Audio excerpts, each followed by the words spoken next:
Benvenuti o bentornati sul mio canale, io sono Silvia e nel video di oggi scopriremo insieme come realizzare dei facilissimi guanti senza dita all'uncinetto.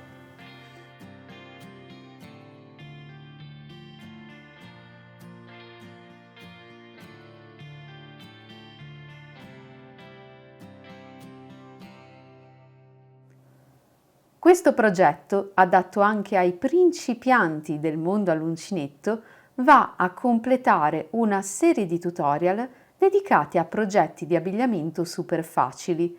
In particolare potrete abbinare questi guanti facilissimi senza dita ad altri due progetti, lo scaldacollo facilissimo e il cappellino facilissimo diamante, che potete trovare già disponibili proprio qui sul mio canale YouTube.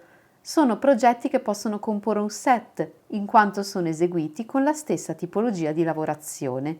Ma vediamo nel dettaglio questo progetto. Potrete realizzare i vostri guanti senza dita prendendo semplicemente le vostre misure e con qualsiasi tipologia di filato. Grazie a inquadrature dedicate potrete replicare questo progetto anche se siete super principianti e troverete tantissime inquadrature dettagliate e tutte le misure che vi consentiranno di riprodurre i vostri guanti. Con le indicazioni che troverete all'interno del tutorial potrete replicare guanti di questa misura, farli più lunghi qui nella parte dedicata alle dita oppure trasformarli in manicotti con lo spazio dedicato al vostro pollice. Tutto sta nel decidere il numero di catenelle iniziali. Andiamo quindi a vedere i pochissimi materiali che ho utilizzato per questo progetto che, se vi piacerà, vi invito a farmelo sapere con un bel pollice in su e un commento proprio qui sotto il video.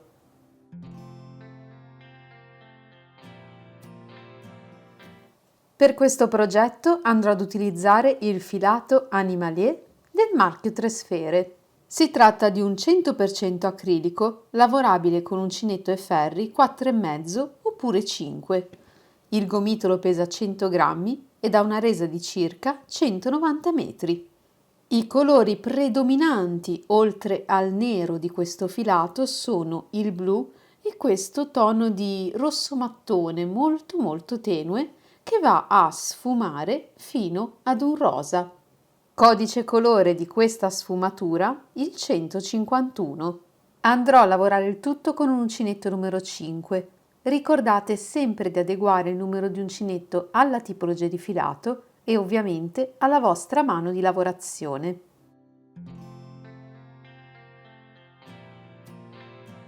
I nostri guanti vengono modellati sulla base di quelle che sono le nostre misure e ovviamente in base alle nostre esigenze. Con le spiegazioni che vedrete all'interno di questo video potrete realizzare dei guanti che si fermano fino al polso oppure degli scaldamani anche ancora più lunghi. In particolare andremo a lavorare a pannello ricoprendo sia il fronte che il retro della nostra mano e in un secondo momento andremo a ricavare lo spazio per il pollice. Dobbiamo prendere le nostre misure direttamente su di noi, stabilire da che punto vogliamo comincino i nostri guanti e scendere fin dove vogliamo che questi vadano a ricoprire il nostro polso. Dobbiamo quindi individuare questa misura partendo dalla base delle nostre dita fin dove vogliamo il guanto vada a coprire il nostro polso. Nel mio caso questa misura è di 14 cm. Con la mia lavorazione dovrò andare a coprire questi 14 cm. Andremo ad alternare due tipologie di punto, la mezza maglia alta e la maglia bassa. Il numero di catenelle che dovremo andare ad avviare non ha bisogno di nessun multiplo, quindi possiamo avviare sia catenelle pari che catenelle dispari. Nel mio caso, avendo fatto già un piccolo campione del punto, so che 14 cm, con questo numero di uncinetto e questa tipologia di filato, vengono coperti da 20 catenelle. Il mio consiglio è quindi questo: avviate un certo numero di catenelle, eseguite il primo giro di lavorazione, dopodiché misurate il tutto direttamente sulla vostra mano. Vado quindi ad avviare le mie 20 catenelle. Posso inoltre fare una sorta di piccola prova appoggiando le catenelle direttamente sulla mia mano. non raggiungono perfettamente i 14 cm, ma li raggiungeranno dopo aver eseguito il primo giro di lavorazione, perché la maglia bassa e la mezza maglia alta andranno a distendere la misura in centimetri nel nostro pannello. Realizzate le mie catenelle, sull'ultima catenella lavorata, la numero 20, vado a porre un marcatore. Utilizzo il marcatore per spiegarvi più facilmente i passaggi successivi, soprattutto se siete principianti. Applicato quindi il marcatore sulla mia ultima catenella, vado ad aggiungere 2 catenelle in più. Queste 2 catenelle sono di supporto, non hanno quindi valenza di punto, servono solo a rendere più armonica la mia lavorazione. Sulla catenella che avevo segnato con il marcatore, devo ora andare ad eseguire una mezza maglia alta. Carico il filo sull'uncinetto e vado ad entrare nella catenella che avevo marcato. Prendo il filo, lo porto attraverso e ho 3 asole sul mio uncinetto. Carico il filo e le vado a chiudere tutte insieme. Dopodiché posso rimuovere il mio marcatore. Proseguo lavorando ora una mezza maglia alta in tutte le catenelle che mi si presentano fino ad avvicinarmi al termine del mio giro. Quindi carico il filo, entro in ciascuna catenella, prendo il filo, ho 3 asole sul mio uncinetto, carico il filo e le vado a chiudere tutte insieme. Proseguo in questo modo fino ad avvicinarmi al termine del mio giro. Dopo aver lavorato tutte le nostre mezze maglie alte, dobbiamo nuovamente fare una prova sulla nostra mano. Sfiliamo per un momento l'uncinetto. Se poniamo la nostra lavorazione direttamente sulla mano, vedete come questa sia più lunga, più distesa rispetto alla prova che avevamo fatto con le catenelle? Dobbiamo però fare una piccola variazione e questa va misurata direttamente sulla nostra mano. Se andassimo ad eseguire tutto il nostro pannello a mezza maglia alta, una volta conclusa la lavorazione del pannello, questo avrebbe la stessa misura in larghezza sia nella parte superiore che inferiore. Questo cosa vorrebbe dire? Che la parte superiore della nostra mano starebbe agevolmente all'interno del pannello, mentre qui nella zona del polso avremo troppo spazio. Noi desideriamo avere un polso più aderente, quindi che cosa dobbiamo fare? Dobbiamo andare a contare il numero di punti qui presente nella parte inferiore e decidere da che punto dovrà cominciare la lavorazione che ricoprirà il nostro polso. Nel mio caso ho già contato. Voglio che il mio polso parta nelle prime 6 catenelle presenti qui. Che cosa faccio quindi? Prendo un nuovo marcatore e vado a contare 1, 2, 3, 4, 5 e 6. Pongo il marcatore nella settima maglia, in questo modo, e vado a sfilare le prime 6 maglie che mi si presentano. Quindi partendo dall'ultima maglia lavorata, conto 1, 2, 3, 4, 5 e 6. Il marcatore che ho posizionato indica qual è l'ultima mezza maglia alta che devo lavorare e mi sarà di grande aiuto soprattutto per i giri successivi. Il numero di maglie che andrete a sfilare dipenderà ovviamente da quanto volete alta la lavorazione che deve rimanere sul vostro polso. Segnata quindi l'ultima mezza maglia alta, nelle catenelle che vi restano fino ad arrivare alla fine del giro, andate semplicemente ad eseguire un punto basso. Nel mio caso avrò quindi 6 punti bassi. Sull'ultima maglia bassa lavorata vi consiglio di andare ad applicare un altro marcatore e siamo pronti a cominciare il nostro secondo giro. In questo caso facciamo una catenella singola e voltiamo il lavoro. Da questo momento in poi andremo a lavorare sempre nella costa retro di ciascun punto che ci si presenta. Guardando il punto dall'alto, la costa retro è la costina più lontana rispetto a noi, questa qui, mentre questa è la costa davanti del nostro punto. Partendo dalla prima maglia bassa, quella che abbiamo segnato con il nostro marcatore, dobbiamo eseguire una maglia bassa su ciascuna maglia bassa che ci si presenta. Questa è la prima maglia, togliamo il marcatore, entriamo con l'uncinetto nella costa retro del punto, prendiamo il filo e lavoriamo un punto basso. Vi consiglio di applicare il marcatore su questo punto appena lavorato. Dopodiché devo lavorare una maglia bassa in costa retro fino a trovarmi davanti alla maglia che avevo segnato con il marcatore. So di aver lavorato 6 punti bassi nel giro precedente, quindi se avrò lavorato nel modo giusto, dovrò andare ad eseguire 6 maglie basse sempre in costa retro. Davanti a me ho ora un marcatore.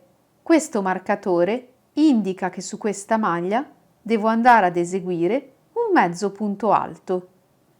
Quindi rimuovo il marcatore, sempre in costa retro vado a lavorare la mia mezza maglia alta e su questa maglia ripongo nuovamente il marcatore e proseguo lavorando una mezza maglia alta in costa retro fino ad arrivare al termine del mio giro. Quando arrivo al termine del giro mi trovo in questa situazione. Qui a sinistra ho le 2 catenelle di supporto che abbiamo realizzato quando abbiamo cominciato il nostro progetto. Queste 2 catenelle, essendo di supporto, non contano come punto, perciò non devono essere lavorate. Al termine del giro andrò quindi a lavorare la mia ultima mezza maglia alta sull'ultima mezza maglia alta disponibile e salterò le 2 catenelle. Per cominciare il nuovo giro, questa volta vado ad eseguire 2 catenelle di supporto, dopodiché volto il lavoro. Questo è quello che si presenta davanti a me.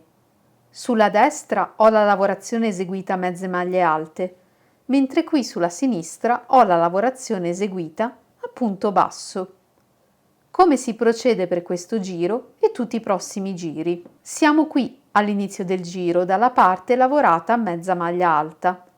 Quindi per cominciare questo giro dobbiamo eseguire 2 catenelle e voltare il lavoro. Dobbiamo lavorare sempre in costa retro una mezza maglia alta fino ad arrivare alla maglia segnata col marcatore. Su questa maglia andremo ad eseguire la nostra ultima mezza maglia alta e vi porremo nuovamente sopra il marcatore. Dalla maglia successiva dobbiamo andare ad eseguire un punto basso sempre in costa retro fino ad arrivare qui, all'ultima maglia del nostro giro segnata con questo marcatore. Una volta eseguita l'ultima maglia bassa vi consiglio di porvi nuovamente sopra un marcapunti. I marcapunti ci aiutano a fare questo, a delimitare la parte del lavoro da lavorare a punto basso rispetto a quella da lavorare a mezza maglia alta. L'unica accortezza che dobbiamo avere è la seguente: dobbiamo sempre lavorare in costa retro. Quando all'inizio del giro ci troviamo qui, nella zona delle mezze maglie alte, il giro comincerà con 2 catenelle. Mentre invece quando ci troviamo da questa parte per cominciare il nuovo giro, quello delle maglie basse, il nuovo giro da questa parte comincia con una sola catenella. Al termine di ciascun giro dovremo avere sempre lavorati lo stesso numero di punti con il quale abbiamo avviato il progetto. Nel mio caso io avevo avviato 20 catenelle. Al termine di ciascun giro dovrò aver realizzato 20 punti. Vi ricordo che le 2 catenelle di supporto non vanno conteggiate. Dobbiamo proseguire in questo modo alternando le mezze maglie alte alle maglie basse in costa retro fino ad ottenere un pannello come questo. Ho lavorato in giri di andata e ritorno così come vi ho mostrato e ora devo capire quando è il momento per ricavare lo spazio dedicato al mio pollice. Posso seguire 2 strade. La prima è quella delle misure. Qui, nella sua parte più ampia, dove abbiamo le mezze maglie alte, il mio pannello misura circa 18 cm. Se vado a prendere la mia mano e vado a misurare qui, alla base delle mie dita, ho una misura di circa 9 cm. Questa misura va ovviamente raddoppiata, ottenendo così 18 cm di circonferenza del palmo della mia mano, che corrispondono perfettamente a questa misura sul mio pannello. Il secondo metodo è quello di fare direttamente una prova sul lavoro. Vado a posizionare la mia mano direttamente sul pannello, dopodiché lo prendo e lo faccio girare. Se il mio pannello ricopre perfettamente la mia mano sopra e sotto, vuol dire che ho raggiunto la misura desiderata. Questo secondo metodo è meno preciso, ma se lo andiamo a combinare con quello delle misure in centimetri, sarà molto difficile sbagliare. Come calcolare quindi quanto spazio sulla nostra lavorazione dovrà essere dedicato per il nostro pollice? In questo caso dobbiamo per forza utilizzare la nostra mano. La posizioniamo così sul pannello tenendo il pollice rivolto verso l'esterno e utilizzando due marcatori andiamo a segnare la maglia precedente e la maglia successiva al nostro pollice. Le maglie comprese tra i due marcatori rosa saranno quelle che dovrò dedicare allo spazio del mio pollice. In particolare, partendo dall'alto, ho posizionato il primo marcatore sulla mezza maglia alta numero 7 e il secondo marcatore sulla maglia numero 10. I marcatori arancione e verde li avevamo già incontrati in precedenza nel corso del nostro lavoro e segnano l'ultima mezza maglia alta da lavorare e l'ultima maglia bassa del nostro giro. Vediamo quindi come ricavare lo spazio per il nostro pollice. Lavoriamo le maglie presenti sul nostro pannello esattamente con la stessa sequenza di punti che abbiamo utilizzato nei giri precedenti, fino ad arrivare davanti alla maglia segnata con il marcatore di colore rosa, quella destinata allo spazio del pollice. Dopodiché dobbiamo contare i punti, quelli compresi tra i marcatori e anche le maglie che abbiamo segnato. Nel mio caso avrò 1, 2, 3 e 4 maglie. Vado a saltare tutte queste maglie e a realizzare tante catenelle quante maglie ho contato. Quindi se qui avrò 4 punti, andrò a realizzare 4 catenelle. Salto tutte queste 4 maglie e vado qui, nella prima maglia successiva al mio ultimo marcatore. Da questa maglia riprendo normalmente la mia lavorazione, sempre in costa retro. Realizzo le mie 2 catenelle e volto il mio lavoro. In quest'ultimo giro di lavorazione dobbiamo ripetere esattamente gli stessi passaggi che abbiamo fatto per tutto il resto del nostro pannello.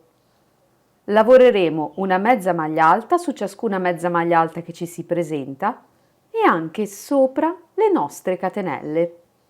Dopodiché proseguiremo a punto basso fino al termine del giro. Lavoro quindi le mie mezze maglie alte, sopra le mezze maglie alte che mi si presentano e vado ad eseguire una mezza maglia alta in ciascuna catenella che ho lavorato, entrando proprio dentro la catenella.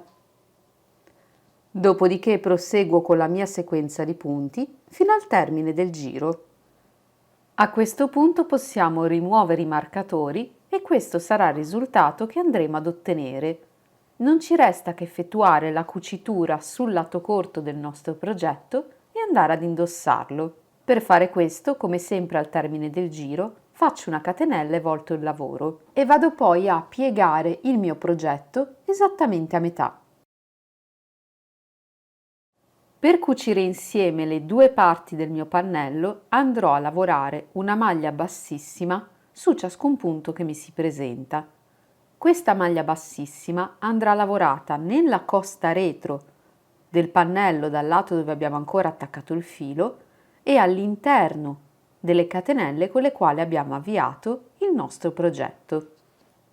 Vado quindi ad entrare nella costa retro del mio primo punto, in questo modo, ed entro al di sotto delle catenelle del primo punto presente qui nell'angolo.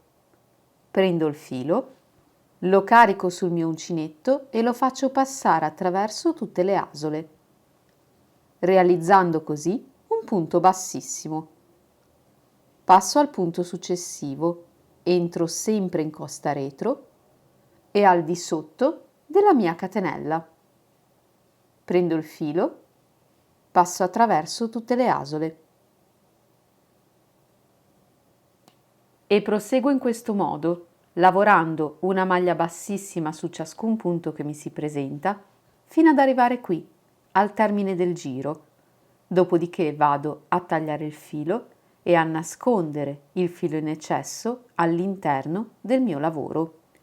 Come potete vedere, la nostra cucitura si mimetizza perfettamente all'interno del lavoro, crea un leggerissimo effetto a rilievo che, se non desideriamo avere sull'esterno del lavoro, possiamo mimetizzare andando semplicemente a rivoltare il tutto.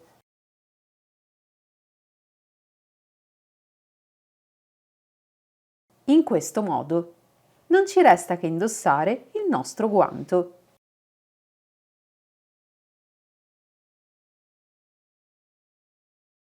Come potete vedere, qui nella parte superiore abbiamo abbastanza mobilità, ma soprattutto ho voluto lasciare molto morbida questa parte per consentire a chi lo desidera di andare a definire con qualche piccolo punto di cucitura lo spazio delle dita. Vi basterà infatti prendere il lavoro da un lato all'altro del pannello e andare ad eseguire dei piccoli punti di cucitura, qui tra un dito e l'altro. Il lavoro rimane invece perfettamente aderente qui, intorno al pollice, ma soprattutto intorno al nostro polso. Non ci resta quindi che andare a ripetere esattamente gli stessi passaggi che abbiamo eseguito per questo guanto per andare a realizzarne il secondo. Ed ecco qui i nostri guanti facilissimi, senza dita, all'uncinetto. Spero abbiate trovato questo tutorial interessante e soprattutto di ispirazione. Vi ricordo che se volete realizzare ad esempio un set composto da guanti, scaldacollo e cappellino, trovate i tutorial dedicati a questi ultimi due progetti sempre qui sul mio canale YouTube, utilizzando la stessa tecnica di lavorazione. I tutorial in particolare sono lo scaldacollo facilissimo diamante e il cappellino facilissimo all'uncinetto, sempre diamante. Vi ricordo inoltre che potrete realizzare questi guantini con qualsiasi tipologia di filato. Fate sempre riferimento alle vostre misure e non c'è differenza nella realizzazione del guanto di sinistra rispetto a quella del guanto di destra. Se questo tutorial vi è piaciuto, fatemelo quindi sapere con un bel pollice in su, un commento proprio qui sotto il video, e se ne avete piacere e non volete perdervi tutti i miei altri video tutorial, vi invito ad iscrivervi sul canale. L'iscrizione è completamente gratuita e troverete tantissimi tutorial dedicati al mondo dell'uncinetto e anche al mondo dei ferri da maglia. Perciò con i miei guanti facilissimi senza dita all'uncinetto vi saluto, vi auguro come sempre buona creatività e vi aspetto in un prossimo video sempre qui sul mio canale YouTube. A presto!